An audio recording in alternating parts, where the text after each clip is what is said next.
Pessoal, sejam todos bem-vindos aí à nossa palestra de hoje, né? O último dia aí do primeiro simpósio de resíduos, inovação e sustentabilidade, promovido pela UNOeste. Queria agradecer primeiro à comissão organizadora aí do simpósio pelo convite, por me deixar falar aqui com vocês e para vocês conhecerem um pouco do que eu tenho feito, do nosso trabalho aqui por dentro, e poder mostrar algo talvez novo para a maioria de vocês aí. Me chamo Guilherme Doiani,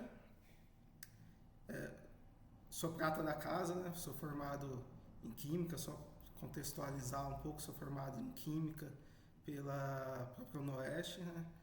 Segunda turma de bacharelado, formado em 2013, né? Por isso eu fico muito feliz de estar aqui falando com vocês. Depois segui minha carreira fazendo mestrado e doutorado dentro da Unesp, né? Na Faculdade de Ciências e Tecnologias, onde atualmente eu sou pesquisador de pós-doutorado. Então hoje eu vou falar para vocês um pouco sobre o potencial dos resíduos agroindustriais na descontaminação de águas por meio do processo de adsorção de contaminantes emergentes. Tá?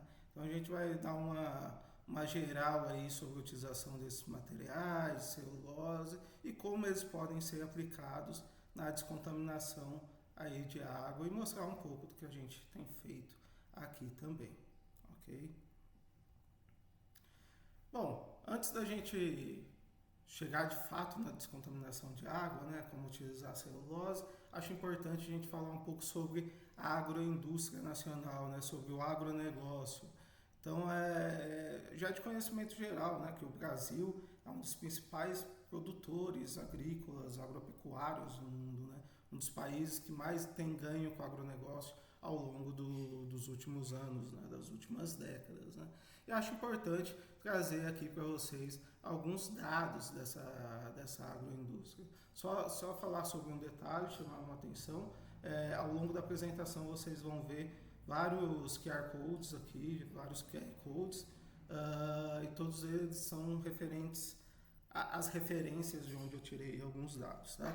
Então, se estiver um pouco mais curioso aí sobre esses itens, né, onde estão os QR Codes, fiquem à vontade para apontar aí sua câmera e acessar a página de onde o dado foi extraído, ok? Bom, então voltando aqui para a agroindústria, para o agronegócio no Brasil, né, o nosso agronegócio nacional, eu trouxe esse gráfico aqui mostrando a evolução da renda agropecuária em bilhões de reais ao longo dos anos, né, os últimos 5 anos, então 19 até 2023. Então em 2023 a gente já chegou na ordem aí de 1 trilhão de reais, né? Isso porque ainda não acabou o ano, né? Então isso mostra o quanto de dinheiro, qual que é a força da agroindústria, do agronegócio no Brasil. E segundo essa fonte, as exportações do agronegócio devem alcançar em torno de 172 bilhões de dólares, né? Nesse ano 2023, 8% a mais do que aconteceu em 2022, no ano passado. Então, a agroindústria nacional tem crescido, né? De uma forma geral, os agronegócios têm crescido ao longo desses anos. E é importante a gente começar a observar esse efeito no PIB, né? Então, cerca de 26%, 26,6% do PIB nacional, de tudo que é gerado pela indústria nacional, de todos os bens e serviços nacionais, são relativos ao agronegócio, a questões ligadas à agroindústria nacional, à agropecuária, de forma geral. Né? Eu quis dar esse contexto geral sobre o agronegócio, sobre a agroindústria, porque pensando em toda essa produção em massa, pensando em tudo isso que a gente tem feito, essa grande parcela aí do PIB nacional, a gente sabe que essa indústria também acaba, como todas as indústrias de forma geral, acaba gerando uma parte de resíduos, né? Uma parte ali que não é reaproveitada dentro da própria indústria. E daí vem a questão, o que fazer com esses tipos de resíduos, né? Só para termos de curiosidade, eu vou falar alguma coisa, um dado aqui do bagaço de cana-de-açúcar, que é o que eu estou mais próximo, ao que eu tenho trabalhado, e o que o nosso estado, né, de São Paulo tem em maior quantidade, na produção de açúcar ou álcool, nas usinas de forma geral, que processam cana-de-açúcar, de 28% a 30% do peso dessa cana que foi colhida acaba virando resíduo. Ou seja, o resto, sim, o resto é água, açúcares, tudo que vai na moagem, mas cerca de 28% a 30% do peso ali da cana de açúcar acaba virando bagaço de cana ou palhada de cana, que é um resíduo gerado por esse tipo de indústria, né? E assim como a indústria do açúcar e álcool, né, as usinas de cana de açúcar, tem outras indústrias, agroindústrias, que também geram muitos resíduos. Por exemplo, a indústria de sucos naturais. A gente sabe que ali a quantidade de cascas e bagaços de frutas também gerado também é muito grande, né? Então tá aí uma oportunidade de trabalho para a gente que pensa um pouco nessa questão dos resíduos, né? E aí, para onde a gente pensa em jogar esses resíduos? O que a gente vai fazer com eles de fato? Além do método tradicional, né, que era utilizado antigamente, de aterros, por exemplo. Mas hoje em dia já se tem pesquisado muito sobre o aproveitamento desses resíduos também em outros alimentos, né? Se eu não me engano, ocorreu algo aqui, né, nesse simpósio também falando sobre isso, sobre o aproveitamento de alguns tipos de resíduos também em outros alimentos para a nossa alimentação. E nessa área entra também aqueles alimentos machucados, sabem, que às vezes uma fruta, um legume que é um pouco mais machucado ali e não pode ir para o processo de venda, comercialização normal, e acaba sendo doado para algumas famílias, né, com necessidade. Isso também entra ali no aproveitamento desse material resíduo, uma vez que, se não fosse aproveitado dessa forma, esses legumes, esses alimentos seriam descartados no lixo ali, entrando como um resíduo orgânico, né, um resíduo sólido. Alimentação animal. Muitos desses resíduos também são incorporados ali na alimentação animal, né? Então, seja de gado bovino, na suinocultura, seja nas aves, mas muitas coisas desses resíduos podem ser incorporados na alimentação animal. Geração de energia. Hoje acho que a maior parte desses resíduos, né, quando se fala, por exemplo, em usina de cana-de-açúcar, né, que é onde nós temos o maior problema desses resíduos aqui no estado de São Paulo e na nossa região principalmente. Então essas usinas acabam utilizando parte desse bagaço para geração de energia, né? Isso ocorre muito. Mas é interessante que cerca de 60% a 90% desse bagaço é utilizado para energia. O restante não chega a ser consumido para a geração dessa energia para dentro da própria usina, né? Uma vez que as usinas também têm um limite de geração ali da sua energia. Então, mesmo que seja que sobre 10% ali, é uma quantidade bem razoável que a gente possa utilizar em outras aplicações aí. E uma aplicação que me atrai muito é desenvolvimento de novos materiais, né? Então podem ser materiais do dia a dia, como são esses aqui, um copinho, um pratinho, que são materiais uma pegada mais sustentável, né? Uma pegada mais ecológica, onde esses resíduos são incorporados ali na massa de produção desses materiais e acaba tendo materiais com uma maior biodegradabilidade e uma sustentabilidade maior, né? Então é uma área que tem chamado a atenção cada vez mais aí de pesquisadores sobre o desenvolvimento de novos materiais utilizando esses resíduos, né?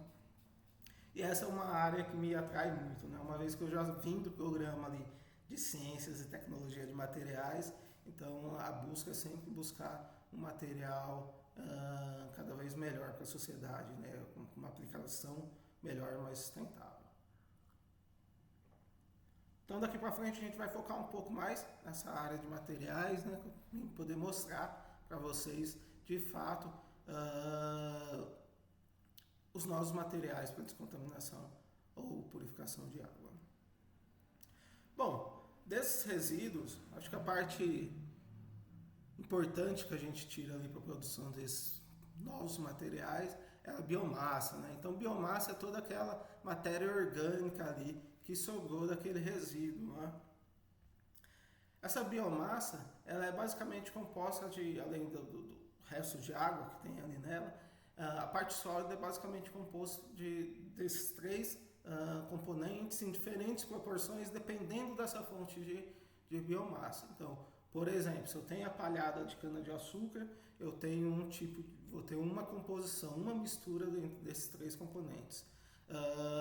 Se eu tenho uma casca de laranja, eu vou ter uma composição um pouco diferente desses três principais elementos. Mas basicamente a biomassa é constituída de material que chama lignina, a hemicelulose e a celulose, que é a que mais nos interessa entre esses componentes aí.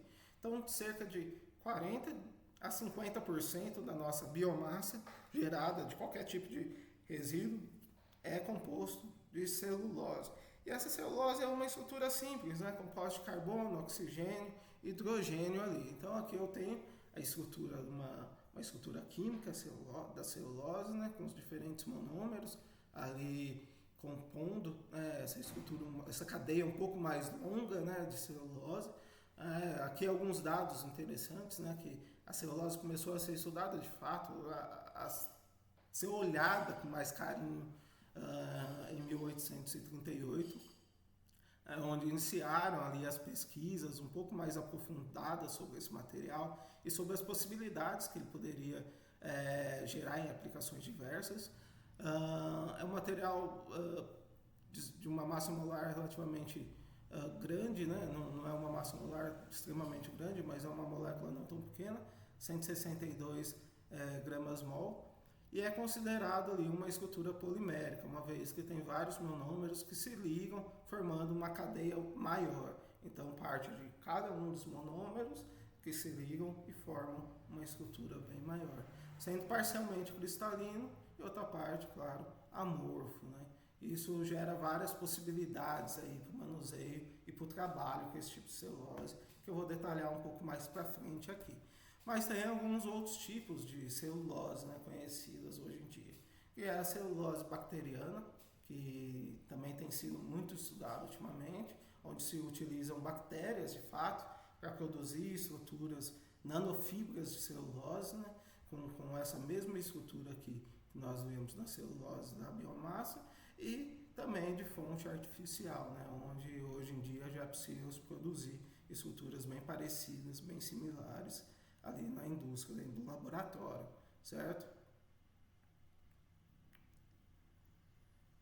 E graças a tudo isso que eu falei, a celulose tem tido um apelo muito grande aí dentro da área científica, dentre os novos estudos que têm sido desenvolvidos, né? Então, a celulose, ela trata-se vem de uma fonte renovável, né?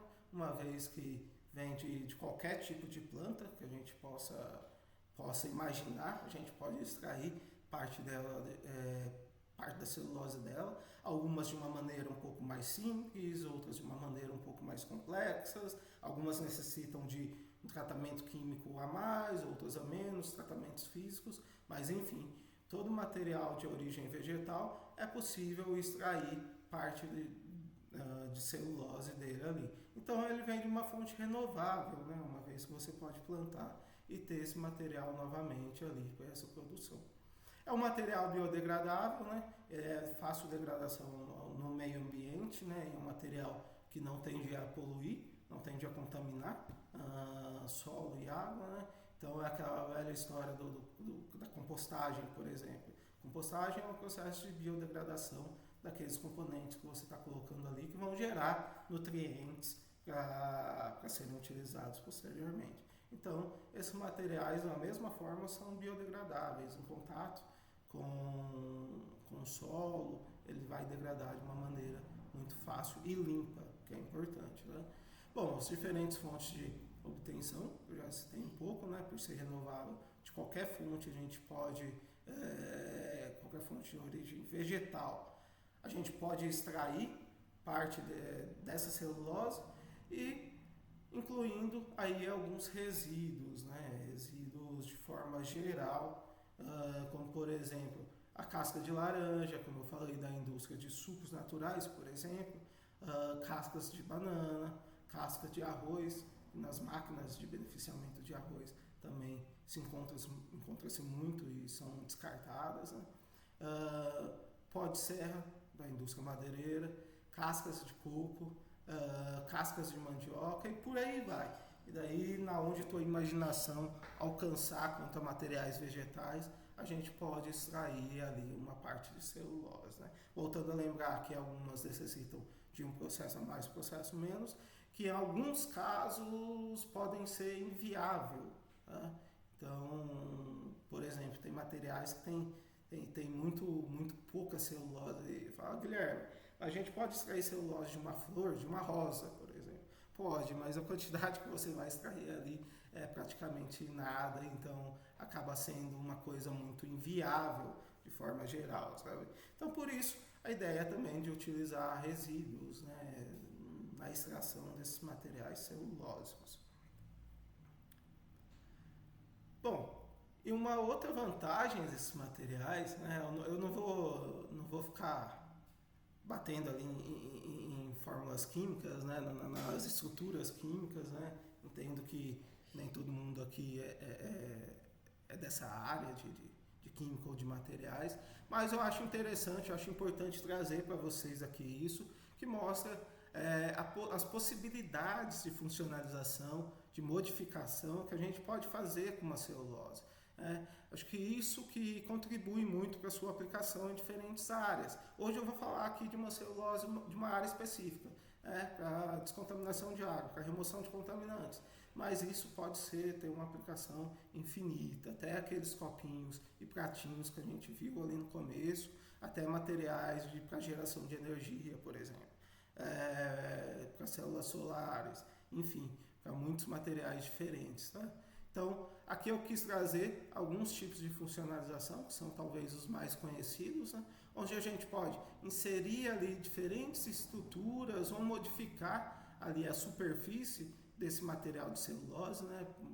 Pensando aqui que esse daqui é um nanocristal de celulose, então esse bastãozinho verde para alguns grupos OH, alguns grupos hidroxilas, que a celulose é rica nesses grupamentos. E a gente pode anexar ali esses diferentes grupos. Tudo vai depender da aplicação que você quer ou da função que você quer dar para essa celulose, de quais propriedades você quer que ela tenha aí para a tua aplicação final, tá? Então, a gente pode mexer muito, pode brincar bastante ali, como se fosse um Lego mesmo, né? Obviamente que não é tão simples como misturar duas substâncias, né? Precisa de alguns processos, alguns tratamentos, mas você pode ir encaixando ali algumas outras moléculas, algumas outras estruturas que podem melhorar a tua aplicação final no teu material celulósico. E para chegar naquele nanocristalzinho que eu mostrei lá agora há pouco, né, ou nanofibras, é interessante a gente sair da celulose como um todo, né? Então, a celulose é obtida, por exemplo, nesse caso aqui, de uma árvore, né? Então, essa árvore ali, de onde se extrai a madeira, ela é composta de fibras grandes, macrofibras, que compõem essa madeira, né? Então, quando a gente tem ali um toquinho de madeira, é possível a gente ver que ela é composta por aquelas fibras de madeira, né? Umas fibras bem grandes, umas fibras bem longas. E essas fibras são compostas também, de lignina, de hemicelulose e das fibras de celulose, né? Que estão ali no meio desses três componentes, lembrando, como eu falei, em diferentes proporções, dependendo do material que você utilizar, né? Aqui no caso da madeira dura, né, que se chama do resíduo duro, que é de fonte de madeira, ele tem uma composição um pouco maior de celulose do que quando é de um material que se chama um resíduo macio, como por exemplo o bagaço de cana-de-açúcar. Então aqui temos as fibras de celulose, né, dentro das fibras da madeira, E dentro das fibras de celulose, ela é composta por fibrilas de celulose, né? Que são fibras bem menorzinhas que compõem essa fibra maior. Então pense nessa fibra maior como um barbante, né? Quando a gente abre aquele barbantinho, pensa num barbante, ele não é composto de várias linhazinhas separadas. Então essa fibra de celulose aqui é como se fosse um fio do barbante, e essas fibrilas são aqueles fiozinhos separadinhos que tecem de fato aquele barbante, certo?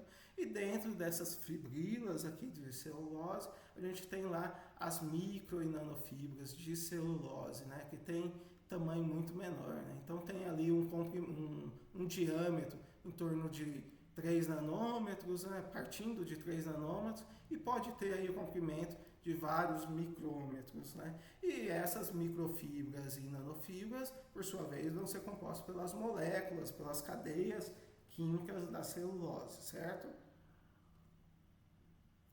Então, é dali que se extrai as nanofibras de celulose, as microfibras de celulose, né? Então a gente parte lá de uma madeira ou de uma fonte de biomassa qualquer, passa pelas fibras macrofibras, passa pelas fibras de celulose, pelas fibrilas de celulose, até chegar ali na nossa micro ou nanoestrutura composta de material um pouco cristalino e meio amorfo, certo?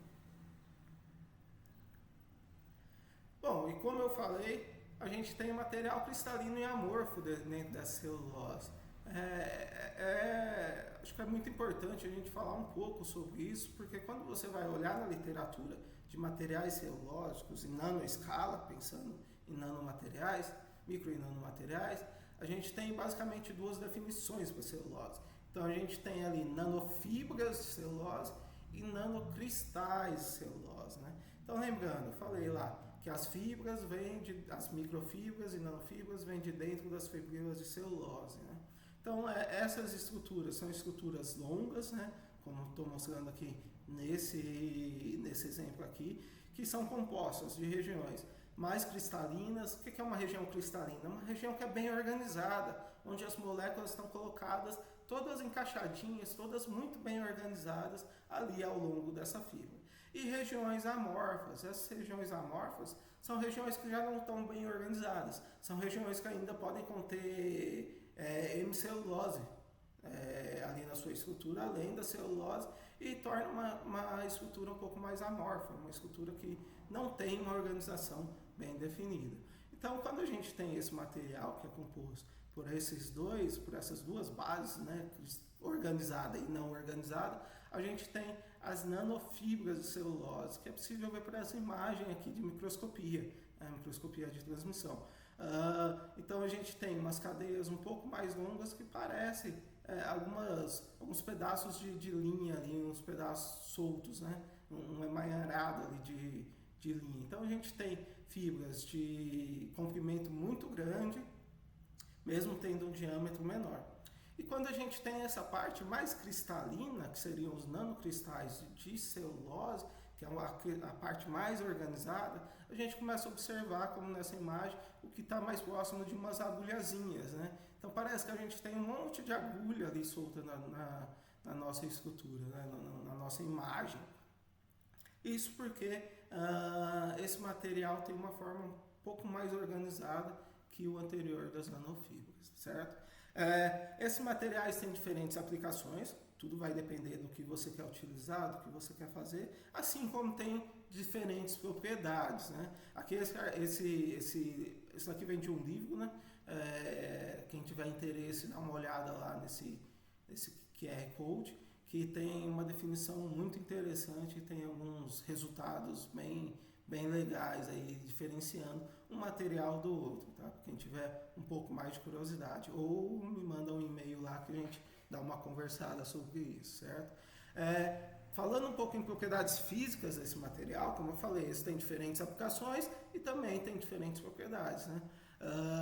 Quando a gente fala de nanocristal de celulose, que são essas agulhazinhas aqui, a gente tem um material de uma escala um pouco menor, né? Então a gente está falando ali de 5 a 70 nanômetros de diâmetro. Enquanto quando a gente tem as nanofibras, a gente já tem um material que chega até 100 nanômetros ali de diâmetro. Quando se fala em comprimento, nanocristais, de 100 a 250 nanômetros de comprimento, né? Essa agulhazinha aqui é pequenininha, quando comparado ali com as nanofibras, que podem ter vários microns de comprimento, certo? Uma outra propriedade muito importante, muito interessante, são as propriedades ópticas desse material. Então, os materiais, os nanocristais de celulose, são mais fáceis da gente produzir um material totalmente transparente do que quando a gente tem nanofibra, certo? Então, dependendo aí, se você precisar de uma aplicação óptica, os nanocristais seriam uma melhor opção na maioria dos casos. Bom, e daí a gente veio falando aqui da celulose, dos nanocelulose, microcelulose, nanofibras, nanocristais, mas eu quero dar um parâmetro geral para vocês de como andam as pesquisas, né, falando desse tipo de material. Então aqui eu fiz uma pesquisa agora em novembro, né, no Web of Science, utilizando os termos nanocelulose, microcelulose e celulose, né, os termos em inglês, que é mais fácil de achar as publicações lá, dos últimos 5 anos, né, 2019 para cá, e o que a gente observou é que tem crescido aí o número de publicações utilizando esses termos aí, né. Então passamos de lá de 13.344 publicações em 2019 até 2022 aqui 15.596, né. 2023 ainda está um pouco abaixo, né, lembrando que o ano ainda não fechou, né, então ainda tem publicações para sair aí. Estamos aí na expectativa que bata aí o ano passado nesse número de publicações, né, para a gente continuar crescendo. Isso mostra o interesse de pesquisadores no mundo inteiro pensando em materiais com base de celulose para diferentes aplicações.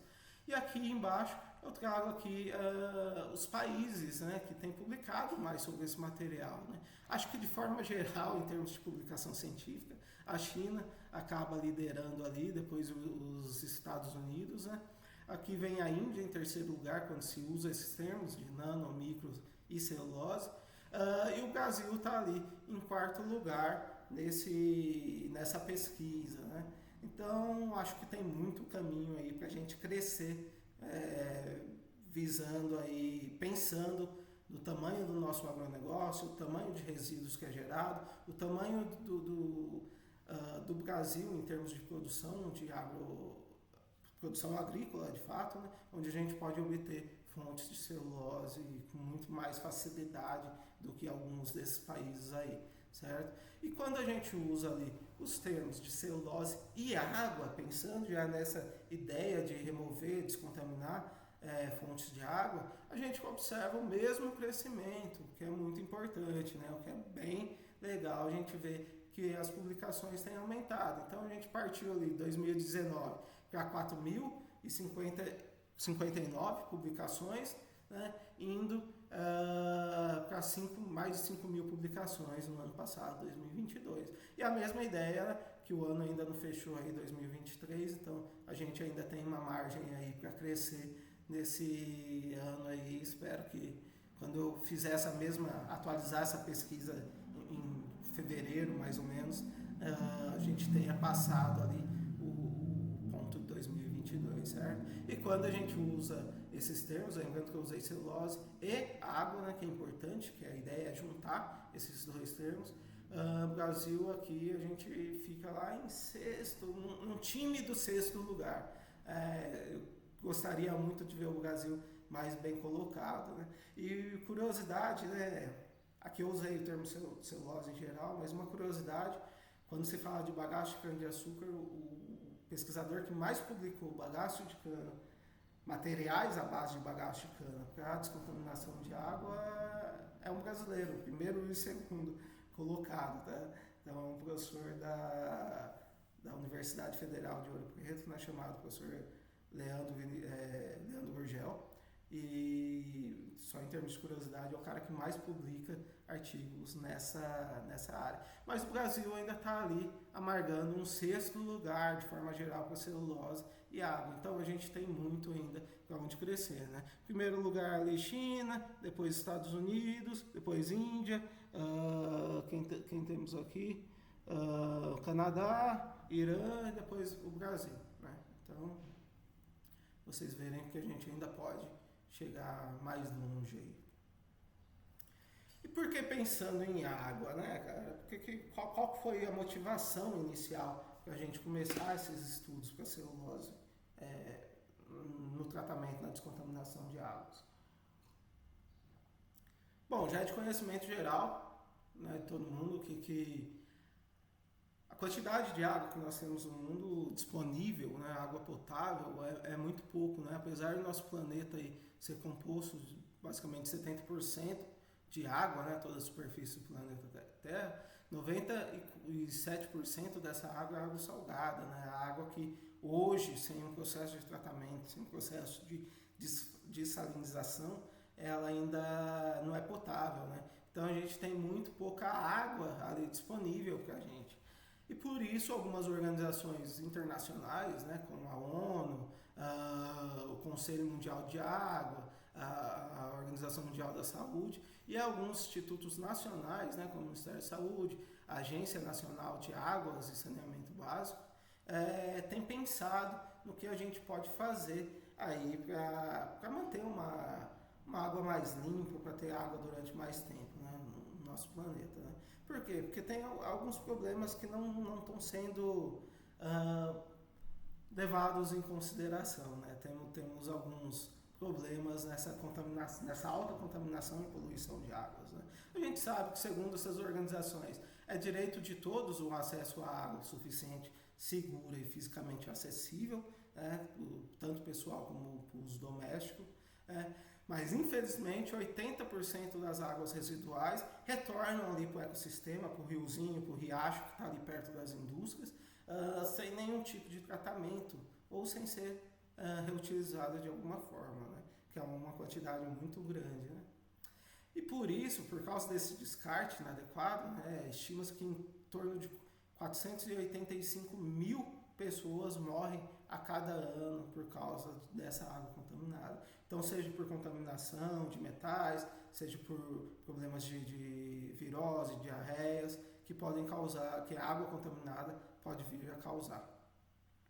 E até 2025, aí, talvez o dado mais alarmante, né, que é depois de amanhã, basicamente, até 2025, estima-se que metade da população mundial vai viver em área com falta de água, né? Esses são dados da ONU, Água, onde chama muito a nossa atenção, né? 2025 está aqui do nosso lado, bem dizer, né? Mas isso já tem acontecido, né? Trago esse mapa aqui, que é um mapa que mostra ali alguns países que já estão vivendo em extrema escassez de água, né? Que quase já não tem uma água suficiente para a tua população, né? Então, os países que estão de roxinho aqui são os países que mais têm sofrido com isso. Atualmente são 17 países que têm problema com essa extrema escassez de água, né? O único aqui da América do Sul, né, que está, ia falar mais bem colocado, mas não, né, o que está pior colocado nessa lista, o único que encontra-se entre esses 17 é o Chile, né, que acaba tendo algum problema de escassez de água, certo? Então é uma coisa que já está acontecendo, que a gente precisa se preocupar cada vez mais. Bom, e daí pensando nisso lá, a ONU, né, dentro daquela agenda 2030 que foi criada alguns anos atrás, que busca os objetivos de desenvolvimento sustentável, dentre eles criou o objetivo número 6, que é o objetivo de água limpa e saneamento básico, né? Então, dentro desse objetivo 6, ali tem diversas metas, né? Tem 8 metas diferentes, mas são metas que a gente tem que ficar de olho buscando aí uma utilização mais consciente da água e uma água com menor fonte de contaminação e poluição, né? Aqui alguns dados também da ANA, da Agência Nacional de Águas do Brasil, que mostram que no Brasil 175 milhões e meio de brasileiros têm acesso à água tratada. Lembrando que a população do Brasil esse ano bateu 211 milhões, né? Então aí ainda tem uma grande quantidade de pessoas aí sem o acesso de água tratada, né?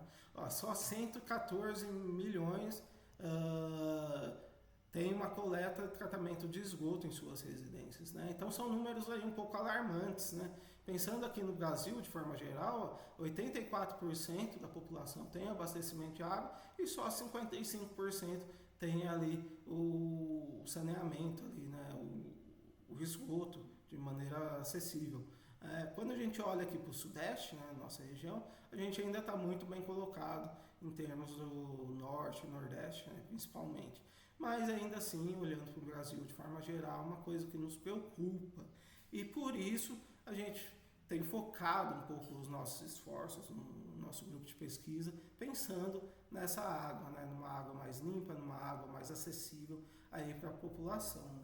E por isso a gente pensou, mas como utilizar a celulose na descontaminação de águas, né? Como pegar um resíduo agroindustrial, promover ali uma economia circular e utilizá-lo na descontaminação de águas ali, né? Agregando valor a esse material. Essa é uma imagem que eu trago, geralmente nas minhas apresentações, trago bastante. É uma imagem que não é nova, né? É uma imagem de 2018, mas ela foi capa dessa revista, uma revista importante na área, na área ambiental, que mostra ali uma indústria descartando, é uma ilustração mostrando a indústria descartando ali alguns resíduos dentro de um rio, ali próximo a ela, e eles dando uma alternativa ali para o tratamento dessa água, utilizando ali as árvores que estão ali logo do lado ali daquela indústria, para desenvolver esses materiais de celulose e poderem ser aplicados tanto no processo de adsorção, como no processo de filtração, como no floculação.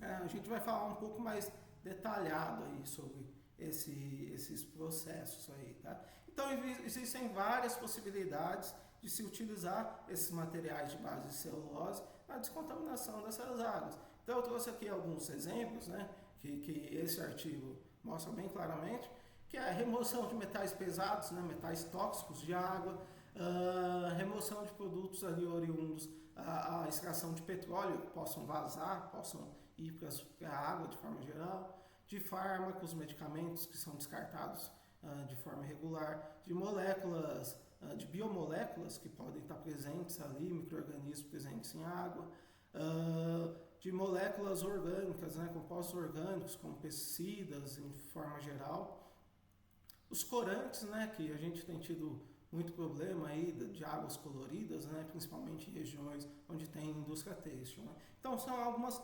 possibilidades aí de aplicação desse material celulose.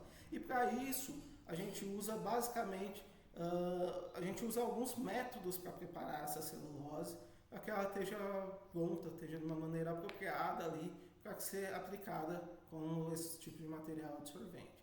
Então, um dos processos é a funcionalização da superfície, vou detalhar um pouco mais isso depois, a formação de hidrogel, a formação de aerogel, a formação de nanocompósitos e a formação de membranas de filtração, tá? Então são diferentes tipos de materiais com base em celulose, em nano e microcelulose que a gente pode utilizar nessa descontaminação de águas. Então, só falando um pouquinho sobre a funcionalização de celulose, né, sem entrar em questões muito técnicas, como eu falei, aqui tem um exemplo bem legal, bem visível, né? Eu gosto dessas imagens que dá para a gente ver uma diferença interessante. Então aqui tinha um material à base de celulose, tinha ali umas nanofibras de celulose e ele funcionalizou. Lembra que eu falei que é possível a gente colocar como se fosse um legozinho, agregar moléculas diferentes dentro da estrutura da nossa celulose. Então aqui ele colocou essa estrutura que tem uma propriedade positiva ali, uma propriedade catiônica. Essa propriedade positiva ajuda na remoção de alguns tipos de contaminantes que têm uma carga negativa, né? Lembrando, mais ou menos se atrai. Então essa é a ideia de uma carga positiva ali ao longo da estrutura da celulose. Aqui ele colocou essas microfibras, essas nanofibras no caso, né, de celulose numa solução aqui de ácido úmico, né? Dá para ver a coloração disso antes de colocar a celulose e após colocar a celulose.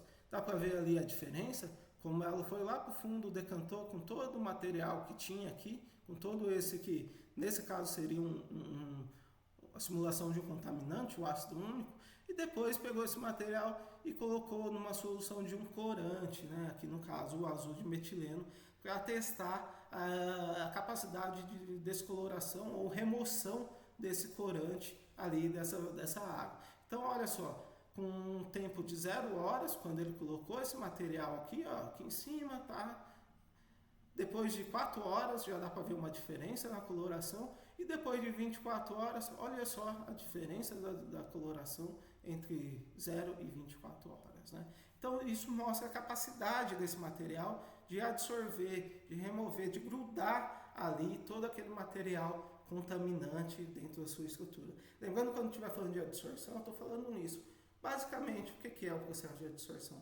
A gente está grudando aquele contaminante na nossa celulose, ele está absorvendo ali na superfície. Se ele está grudando ali, ele vai ficar preso e vai ser muito mais fácil da gente remover esse contaminante de uma fonte de água. Tá? E aqui uma estrutura bem similar, onde ele utilizou até esse mesmo agente ali de funcionalização, só que aqui ele colocou direto em 2 corantes, né? Então ali tem o vermelho do Congo e um corante verde, ácido verde 25. Então nota, ó, essas duas aqui são as soluções do corante sem contato de celulose. Nota como elas estão escuras, né? Estão uma cor densa. E quando coloca essa celulose dentro da solução, olha a diferença. Todo corante acaba decantando, indo lá para o fundo do vidrozinho, junto com a celulose, e a água de cima acaba ficando muito mais limpa. Né? Nesse caso não teve 100% de remoção, mas em alguns processos a gente pode chegar até 100%, como eu vou mostrar. Tá? Hidrogéis, né? Também um material muito interessante. Né? O hidrogel, trouxe aqui uma fotozinha de um outro artigo, né? Separado dos demais, para vocês verem como é bonitinha ali a estrutura do hidrogel. Então o hidrogel basicamente ele consiste de uma estrutura altamente porosa, onde água é aprisionada dentro desses seus poros. Então a maior parte desse material acaba se tornando de água aprisionada. Ele pode ser muito utilizado hoje em dia como curativos, né, na área da medicina, do estudo de liberação controlada de medicamentos. Pode ser utilizado na agricultura, para liberação controlada tanto de água como de insumos agrícolas. Tá? E também, nesse caso, pode ser utilizado para a remoção de alguns contaminantes da água. Né? Então aqui tem uma fotinha desse hidrogel seco, né? Sem muito contato com a água, né? Mostra que ele é bem levinho, ali está em cima de uma folhazinha, e ele tem ali uma estrutura reticulada, né? Uma estrutura amarrada. Então, por isso que forma esses poros, esse material muito poroso, porque ele tem uma celulose entrelaçada ali dentro dele, o que permite prender a água ali dentro. Tá? Aqui no exemplo prático, vindo desse artigo aqui, que mostra uma dissorção em diferentes pHs, né? Então ele tem aqui uma mistura de 2 corantes, né? Então aqui um azul de metileno e um alaranjado. Esse alaranjado chama alaranjado de acridina. E aqui tem uma mistura, né? Que fica uma solução esverdeada. Estão em diferentes pHs, e quando ele adiciona esse hidrogel dentro dessas soluções, dessa mistura de corante, ele observa que tem uma seletividade na dissorção. Né? Então a gente observa aqui que em pH, quando ele tem um pH mais ácido, em pH 2, esse hidrogel ele prende, ele gruda ali nele toda essa parte do alaranjado de acridina. Então olha aqui, pH 2, colocou lá o hidrogel, todo o alaranjado de acridina foi preso ali dentro do hidrogel. E quando ele tem um pH mais básico, ali pH em torno de 10, ocorre ao contrário, né? Então toda a parte do azul de metileno foi presa ali no hidrogel. Então ele conseguiu separar esses 2 corantes aqui da solução verde, dependendo do pH que a solução estava ali, né? É bem interessante esse estudo. E da mesma forma que temos hidrogéis, onde a maior parte desse material é constituído de água, material poroso, a gente tem o aerogel. Aerogel é onde a gente tem um material muito poroso, mas que mais de 98% do seu volume é composto de ar. Então, por isso que é um material extremamente leve.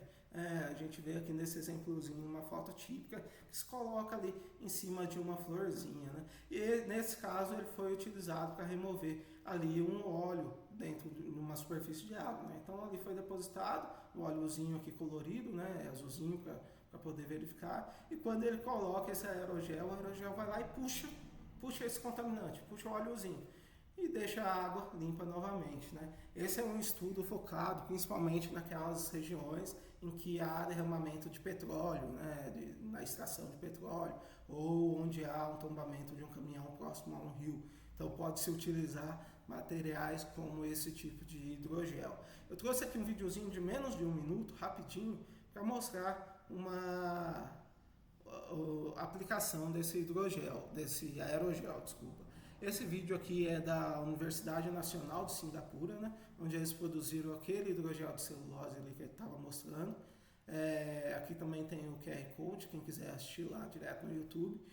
Ele está colocando aqui um óleo para simular ali uma contaminação de uma água, né, de uma superfície de água por óleo, por um derramamento de óleo ou por uma refinaria ou algo do tipo.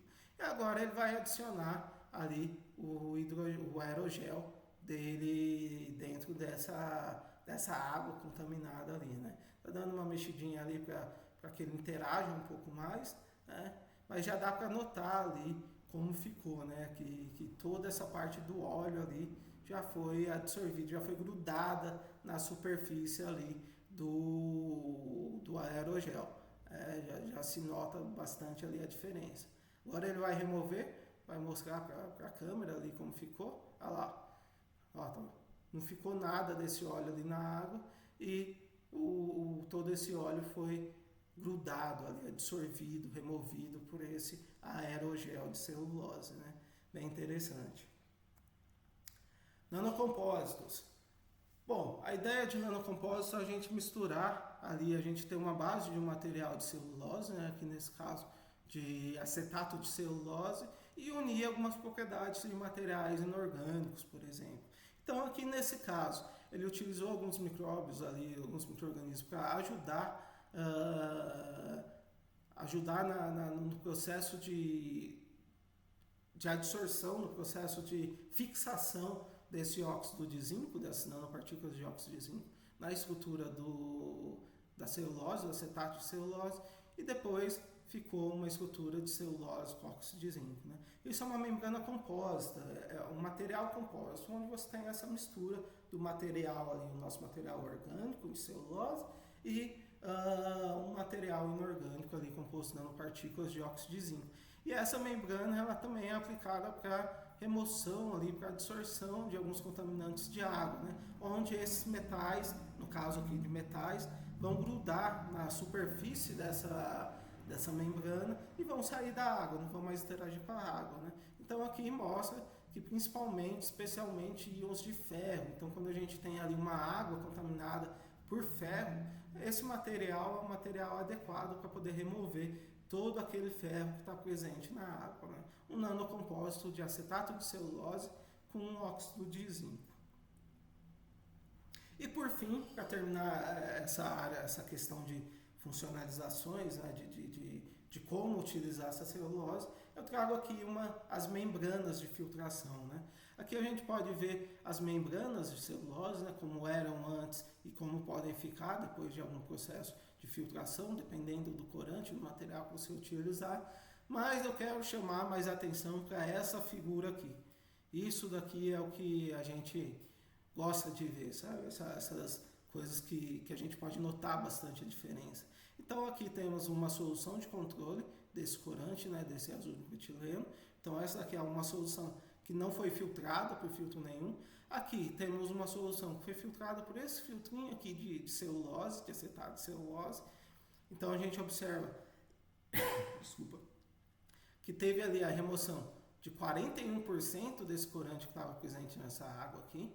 Já dá para ver uma diferença de coloração bem legal aqui e só 41% foi removido.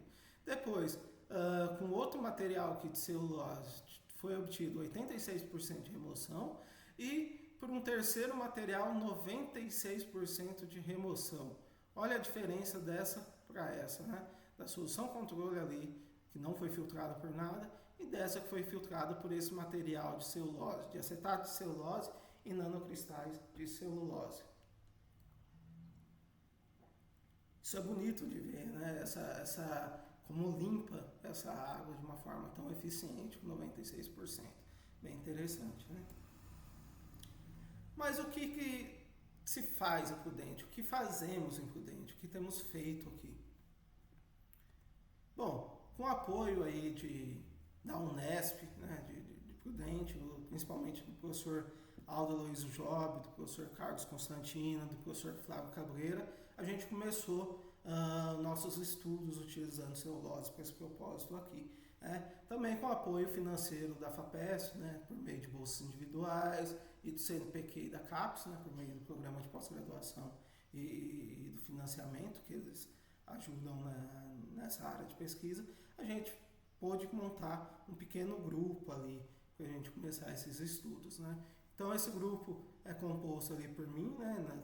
Tenho coordenado essas pesquisas envolvendo esse tipo de material, e Maria Vitória, né, que fez iniciação científica no nosso grupo, né? Hoje em dia ela não está no nosso grupo, porém eu sempre mantenho ela porque os trabalhos dela ainda estão dando, ainda tem certa relevância, a gente tem conseguido divulgar ainda, né? E alguns ainda estão em processo de finalização. A Andressa e a Gabriela, que são alunas de doutorado do programa de materiais, que também têm desenvolvido materiais nesse sentido, tá? Eu vou mostrar aqui um pouco do que a gente tem feito, alguns resultados, algumas notícias, alguns gráficos, assim, de forma simples, para vocês terem uma noção do que a gente faz aqui e tudo isso, certo? Então, acho que primeiro vou dar destaque para esse trabalho, né? Esse trabalho teve como primeira autora a Maria Vitória, foi da iniciação científica dela, né? Durante a graduação dela, ela desenvolveu, que foi um artigo que foi noticiado pela agência FAPESP, né? Então, para quem não conhece, ali a FAPESP é a principal financiadora de pesquisa do estado de São Paulo, e a agência FAPESP é a agência de notícias deles, que, para quem trabalha com pesquisa, utiliza muito no dia a dia, sabe? Para ver o que tem acontecido, né? Coloquei aqui também o QR Code, caso alguém quiser ir direto para a notícia. Então foi veiculado ali que o método desenvolvido na Unesp permitiu limpar a água do glifosato, né? E isso acabou tendo uma repercussão muito grande depois que saiu essa notícia ali na agência FAPESP, por se tratar de uma agência importante, né, dentro do estado de São Paulo. Então acabou que foi vinculada aí notícias similares em alguns outros sites, como por exemplo o Conselho Regional de Química da 4ª região, né, aqui de São Paulo, Conselho Federal de Química, que abrange o Brasil inteiro, né? Sites como, por exemplo, o site da Terra, acabou veiculando a nossa pesquisa. O site do governo do estado de São Paulo, né? Acho que por se tratar da Unesp, uma universidade estadual, acabaram veiculando, foi muito interessante também. Jornais que veicularam a nossa pesquisa, né? Com um método ali desenvolvido para tirar esse herbicida de água. E até, para nossa surpresa, canais do YouTube, como por exemplo esse canal chamado Maravilhas da Tecnologia, acabou fazendo um vídeo só para descrever o que a gente fez ali, né, o nosso artigo. E toda essa veiculação, toda essa divulgação que a gente acabou tendo por esse trabalho, se deve principalmente a esse artigo que nós publicamos nesse ano 2023 na Pure and Applied Chemistry, que é uma revista vinculada na IUPAC, né? Para quem não conhece, é o órgão internacional que rege toda a parte de química no mundo, né? Então, essa revista é vinculada a eles, e nós publicamos esse artigo sobre a dependência do pH na remoção de glifosato utilizando microfibras de celulose catiônica, né? Trouxe aqui para vocês alguma coisa um pouco mais visível, além das reportagens, né, que eu acho interessante mostrar, né? Como eu falei, não vou muito a fundo essa questão química, obviamente, Mas a gente observou ali nesse estudo da Maria Vitória que em diferentes pHs a gente teria diferentes estruturas desse herbicida glifosato, né? Lembrando que o glifosato é o herbicida mais utilizado no mundo inteiro, né? Ele é o herbicida, o pesticida, né, nessa classe dos herbicidas que todo mundo utiliza, principalmente o Brasil, né, que tem uma safra maior. Então, às vezes, para que você aumente aí tua safra, tuas colheitas, você precisa utilizar alguns insumos, como no caso do herbicida, para evitar ervas daninhas ali no meio da tua plantação. Então, isso acaba causando uma lixiviação, né? Acaba causando que esses herbicidas podem ir para águas superficiais, podem ir para rios e a gente torna necessário a remoção desses herbicidas, desses contaminantes, dessas fontes de água.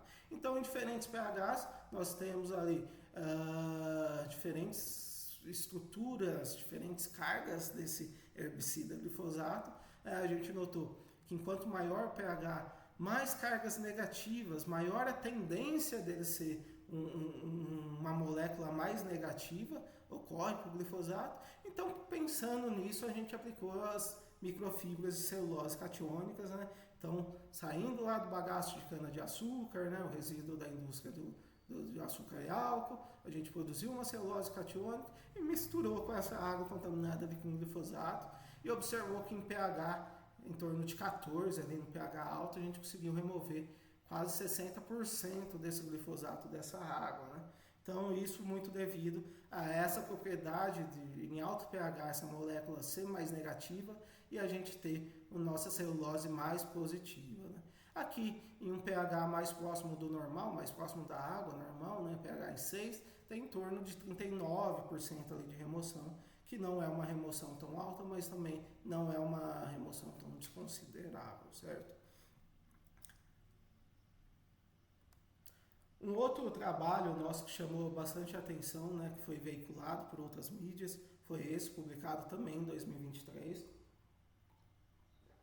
Esse teve a Andressa como primeira autora, né? Esse trabalho trata-se da utilização de celulose, microfibras de celulose catiônicas, também, né, com carga positiva, para a remoção de um corante de água, né, esse aerocromo, preto de aerocromo.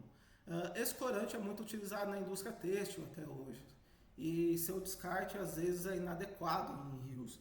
E isso causa necessidade de a gente pensar em como remover esse corante de fato dessas fontes de água, certo? Então aqui nós temos a nossa celulose obtida ali da cana-de-açúcar, do bagaço, a interação de uma celulose positiva ali com o nosso contaminante ali solto em água, e aqui por essa imagem a gente consegue observar bem a diferença, né, do material sem o tratamento, sem a mistura ali da nossa celulose e depois da mistura da nossa celulose, né? Então fica muito mais limpa ali a nossa água com quase 100% de remoção, né? E essa notícia, como eu falei, também acabou sendo veiculada aí por outras mídias. Então, por exemplo, foi veiculada como um artigo da comunidade pelo alto impacto, né? Alto impacto científico que essa revista tem, onde foi publicado. Então, foi veiculado lá pela Sociedade Brasileira de Pesquisa de Materiais, né? Que é a sociedade que trata de todas as pesquisas de materiais no Brasil. Então, foi veiculado como um alto impacto e também direto pelo site ali das Unesps, né, falando que a aluna da Unesp de Prudente ali teve um artigo publicado numa revista de alto impacto internacional, buscando aí o impacto científico que nós podemos ter aqui em Prudente, né, mesmo assim um pouco mais isolados do estado, né, longe dos grandes centros que são São Paulo, Campinas, São Carlos. E esse trabalho, eu trouxe aqui só alguma coisinha rápida para a gente ver, para não ficar detalhando muita coisa técnica, mas foi interessante. Lembra que eu falei que o estudo do pH acaba sendo importante quando a gente vai estudar esse tipo de remoção de contaminantes? Então, lá para o glifosato, a gente tinha que em alto pH, em pH 14, a gente tinha uma remoção eficiente. Para esse corante aqui, é o contrário. Então, para pH mais baixo, uma solução mais ácida, a gente tem uma remoção ali acima de 92%, né? Tornando quase 100% ali de remoção. Isso porque nesse pH a nossa celulose tem mais cargas positivas ali ao redor da sua estrutura e acaba sendo mais eficiente. Tá? E aqui um dado de reciclabilidade, que é sempre importante pensar em como a gente vai reutilizar esse material. Né? Então a gente removeu lá o corante EBT, né? o preto de aerocromo dessas soluções de água. Mas aí, dá para a gente refazer isso utilizando o mesmo material? Dá. Então aqui a gente fez um estudo de ciclos, né, nesse gráfico aqui de baixo, que mostra que a primeira vez ele removeu 99% ali do corante da água, depois caiu para 90%, 87%, 88%, 88%, e ali no quinto ciclo, na quinta vez que a gente tentou reutilizar, reciclar esse nosso material para remover o corante, daí ele já não foi tão eficiente, 60%. Mas mostra que nos 4 primeiras vezes que a gente reutilizou ele, legal, foi um material que dá para a gente reciclar e dá para a gente reutilizar, né? Mostrando aí maior ainda a importância desse tipo de material na descontaminação ali de água, certo? Bom, até agora eu estou falando bastante de remoção, mas nesse trabalho aqui a gente mudou um pouco o foco, sabe? Nesse trabalho a gente focou um pouco na questão de detecção. Por quê? Porque às vezes esses contaminantes estão em água numa concentração muito baixa que não é visível ao olho nu. A gente não consegue observar. Então, pensando nisso, nós utilizamos ali a celulose também do bagaço de cana, tratamos, funcionalizamos a celulose, né? Mudamos toda aquela estrutura, como eu venho falando ali até agora, e nesse caso fizemos uma redução in situ, né? O que é essa redução in situ? A gente sintetizou nanopartículas de ouro de uma forma sustentável nessa estrutura da celulose, né? Então é o que se chama de síntese verde hoje na química, né? Green Synthesis. Então a gente utilizou a própria estrutura da celulose modificada, anexou ali formou ali nanopartículas de ouro e com isso, com essas nanopartículas de ouro, a gente consegue uma amplificação de um sinal desse nosso contaminante. Ou seja, aquela quantidade que está tão pequenininha que a gente não consegue ver a olho nu, quando ela entra em contato com essas nanopartículas de ouro na celulose, a gente consegue observar ela. Ela tem um sinal muito amplificado, né, por meio dessa espectroscopia Raman, que foi a técnica que a gente utilizou. Então, conforme a gente vai diminuindo essa concentração, até não ser possível da gente observar que há aquele analito, até chegar num ponto que a gente para de detectar. Então, aqui nesse caso, né, não vou ficar explicando espectros, né, gráficos, mas nesse caso a gente chegou ali numa detecção dessa fitaldocianina de níquel, que foi a nossa molécula de prova, em torno na ordem de 10 a menos 7 mols litro, que isso é uma concentração muito baixa, que não dá para se ver de fato a olho nu desse contaminante. Para quem gosta de trabalhar aí com ppm e ppb, ele está em torno de 0,1 ppm, né? 0,1 partes por milhão dessa molécula dispersa em água. Então aí a gente conseguiu eficientemente, com utilização de celulose, detectar contaminantes em muito baixa concentração. E agora vou mostrar rapidamente alguns trabalhos que estão em desenvolvimento, em fechamento, sabe? Que a gente tem fechado aí no grupo, né? Para vocês terem uma noção do que mais a gente tem feito além do que está publicado, né? Onde a gente tem trabalhado. Então, nesse caso, também o trabalho da Maria Vitória, né? A gente trabalhou ali com a síntese de um novo híbrido, né? De celulose, microfibra de celulose com nanopartículas de cobre, também pensando ali na síntese verde, onde a gente utiliza a própria celulose para a redução dessas nanopartículas metálicas, né? Então, a partir de microfibras de celulose, como mostra essa microscopia, a gente consegue ali umas nanoestruturas de cobre com celulose. E o que foi interessante aqui nesse estudo é que foram produzidos 3 diferentes materiais de celulose e cobre, né? Em 3 diferentes pHs, 4,5, 7,5 e 5 e 10,5. E quando nós avaliamos a capacidade de fotodegradação de um contaminante utilizando esse material híbrido, esse material de celulose e nanopartículas, a gente viu que, dependendo da fonte de luz que a gente utiliza, tem uma degradação diferente desse contaminante, uma fotodegradação. Então, eu estou usando a energia da luz para degradar aquele contaminante.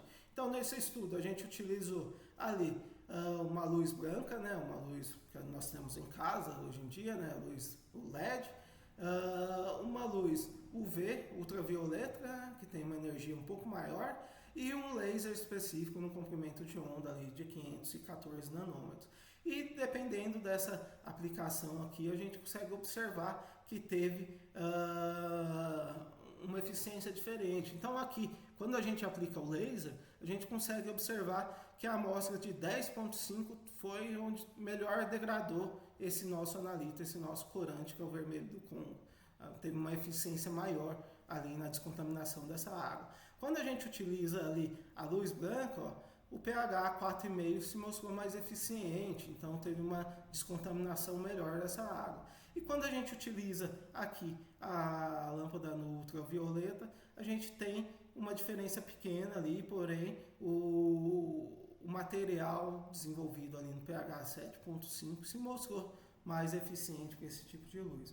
Então foram dados bem interessantes aí que a gente obteve nessa relação tanto da energia da luz aplicada ali, da energia aplicada para a degradação desse analito, quanto ao material, a produção do material em si, em diferentes pHs, né?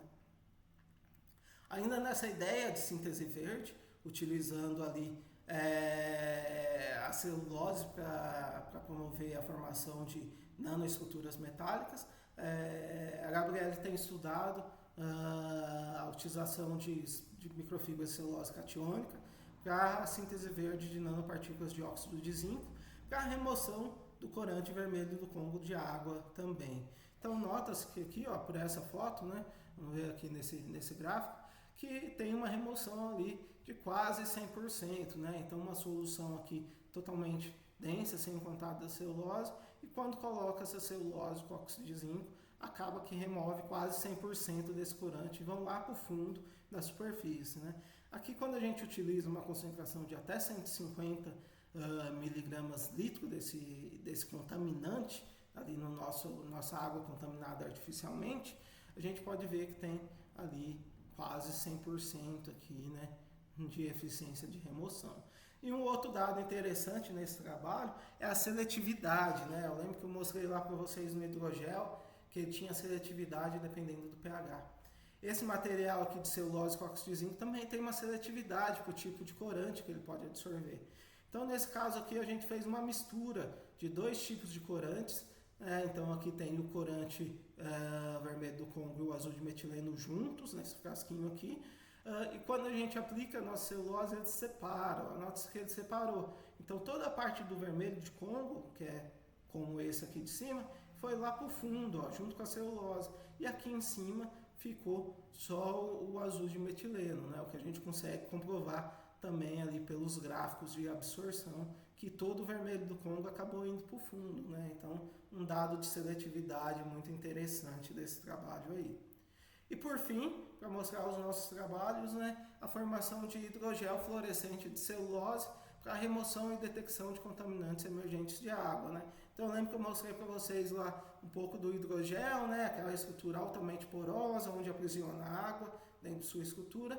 E aqui a ideia é utilizar o bagaço de cana-de-açúcar, né, o que tem sido desenvolvido para extrair tanto a celulose como a lignina, utilizar a celulose para a formação daquela estrutura de hidrogel, bem parecida com aquela que eu mostrei anteriormente, né? Uma estrutura bem porosa, onde a celulose está entrelaçada entre si, formando aqueles poros onde vai aprisionar a água e o contaminante. E a utilização também da lignina nesse caso, né? Para a formação dos carbon dots. O que são os carbon dots? São partículas que vão dar, de um modo simples, são partículas que vão dar uma capacidade de fluorescência para esses materiais, para o hidrogel. Então, tendo um hidrogel fluorescente, a base de celulose, quando ele absorver, quando ele grudar ali o contaminante dentro dele, ele vai poder sofrer dois processos. Ou essa intensidade da fluorescência da luz que ele vai emitir vai ser maior, ou vai ser menor, dependendo do contaminante, né? Nesse caso de metais aqui, o mercúrio, um pouco mais específico que a Andressa já analisou, teve uma diminuição nessa intensidade da fluorescência.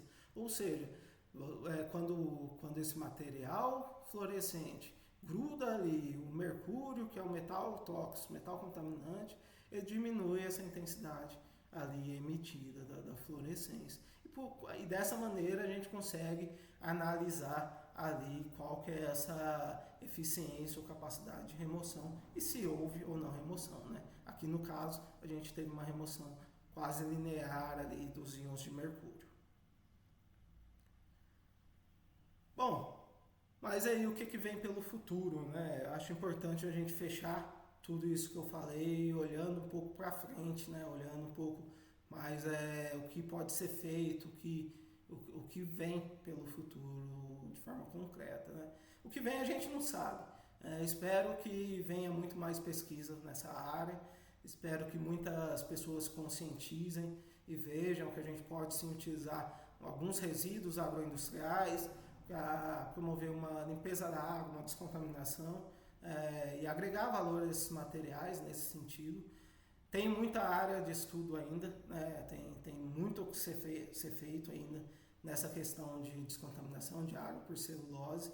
É um caminho muito grande aí, espero que as próximas gerações venham com esse pensamento também, tá? Que pensem no futuro de água mais limpa e possam ajudar a gente nesses materiais.